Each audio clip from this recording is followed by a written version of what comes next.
sebelum kita melakukan observasi, alangkah baiknya kita melakukan wawancara pra-observasi. Ada beberapa hal yang ingin saya tanyakan di sini pada kesiapan Bapak dalam observasi yang akan Bapak lakukan.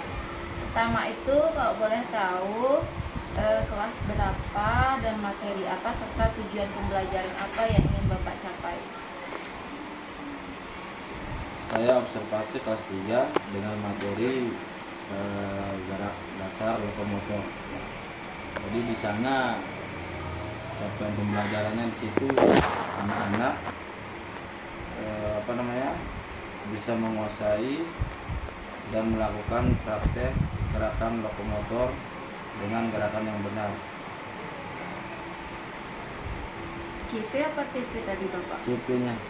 Kalau TP? Jadi untuk TP-nya itu supaya peserta didik mampu untuk melakukan atau memperagakan teknik-teknik ataupun gerakan yang dilakukan dalam materi gerakan dasar lokomotor. Jadi seperti itu di kepala sekolah. Oke, baik. Untuk identifikasi siswa lebih lanjutnya, ini kelas 3 ini terdiri dari berapa jumlah siswanya Pak? Jadi jumlah peserta didik yang laki-laki berjumlah 22 dan yang perempuan berjumlah 10. Berarti didominasi oleh peserta didik yang laki-laki. Ya. Nah, untuk Bapak sudah mengetahui tujuan pembelajaran, kemudian jumlah siswanya, dan saya ingin Bapak menceritakan rencana observasi basic itu menggunakan model pembelajaran apa, sehingga nanti peserta didik yang 32 ini memiliki peran aktif di masing-masing mereka. Jadi modelnya itu yang pertama kan lupa sekarang. Jadi nanti itu kita istilahnya lupa. Oke, jadi nanti kita bervariasi modelnya. Jadi dari kita istilahnya kita kasih pengetahuan seperti misalkan dari metode ceramahnya, dan juga nanti kita buatkan dia event game begitu. Jadi supaya semua peserta didik terlibat dalam melakukan gerakan-gerakan yang diberikan. Jadi bervariasi ya. Nah, bervariasi. Nah, kemudian pertanyaan terakhir Pak Hadi, untuk indikator keberhasilan pembelajaran yang Bapak akan lakukan besok itu apa? Kalau dalam dalam pembelajaran itu kan ada namanya KKTP. Nah, ini berapa yang Bapak patok standarnya untuk yang kelas 3? Ya, yang besok observasi. Ya, saya patoknya itu untuk yang kelas 3 ini 80.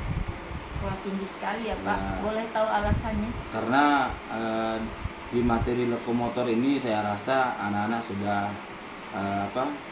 sedikit menguasai, karena waktu di kelas 2 juga dia sudah pernah mendapatkan materi ini. Jadi saya rasa untuk di kelas 3 itu mereka cuman cukup untuk mengingat kembali dan melakukannya. Jadi oleh karena itu saya mengambil nilai 80. Baik, itu saja Bapak. Ya. Saya rasa Bapak sangat optimis sekali ini untuk observasi pembelajaran yang akan dilakukan ya. Saya berharap semoga rencana yang Bapak buat ini bisa terrealisasi dengan baik. Kita ketemu di saat observasi nanti Bapak. Terima kasih. Waalaikumsalam warahmatullahi wabarakatuh. Pagi. Luar biasa.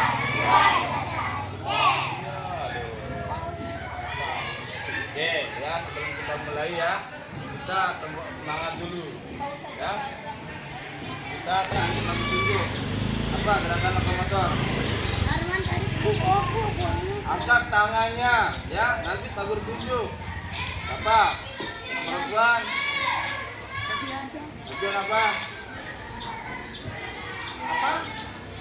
Itu contohnya. Penjelasannya apa? Apa itu gerakan lokomotor? Oke. Jadi lokomotor itu adalah gerakan yang berpindah. Nah, jadi semua aktivitas, semua kegiatan yang kalian lakukan dengan cara berpindah tempat itu termasuk gerakan lokomotor. Oke, yang perempuan, apa contohnya? Yang bisa ada?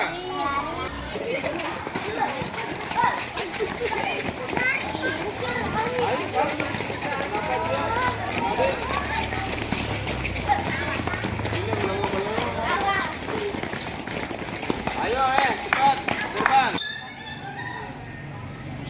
Perhatikan. Oke. Gerakan lokomotor yang pertama yang kalian lakukan itu empat ya. Nih, posisi kalian di depan ini. Oke, jadi kamu masuk di dalam kali ini langsung empat. Oke, nah, diam dulu ya. Jangan langsung kamu begini. Nah, jangan ada. Siap.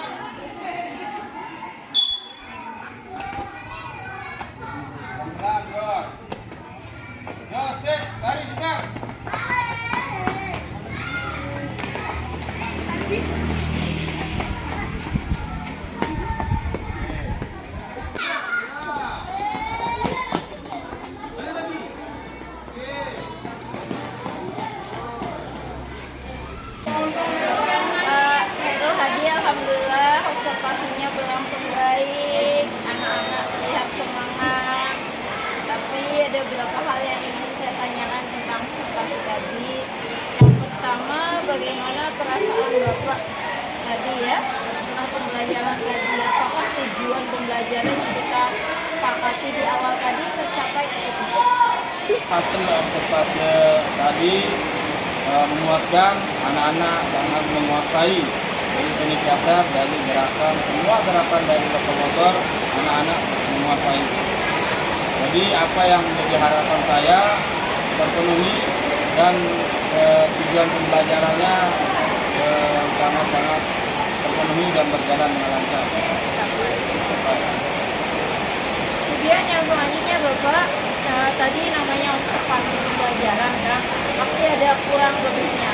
Boleh ceritakan saya apa kelebihan dalam pembelajaran yang Bapak dapatkan, kemudian apa kelemahan yang Bapak dapatkan?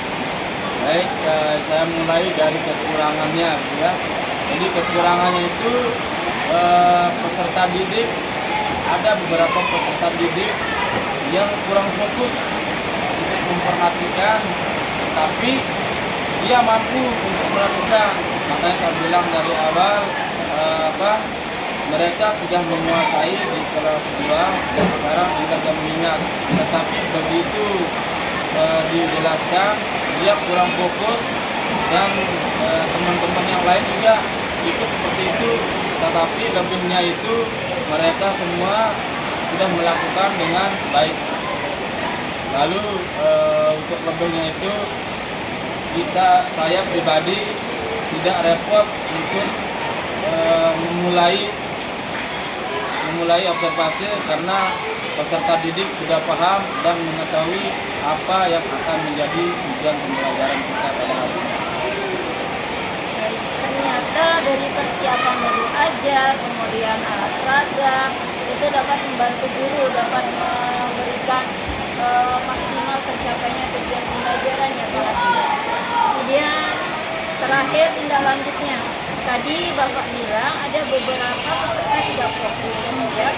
Sementara hasilnya bagus. Nah, itu menarik sekali nih.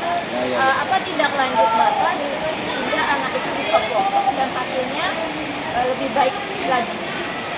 Jadi tindak lanjut yang akan saya lakukan kepada peserta didik yang saya katakan belum fokus atau kurang fokus dalam memperhatikan materi dan gerakan-gerakan itu, saya akan lebih memberikan dia motivasi dan juga pengulangan materi di mana tempat dia kurang. Jadi sekali lagi itu mungkin saya lebih memberikannya motivasi supaya dia menjadi lebih baik dari sebelumnya. Terima kasih Pak Haji. Ya,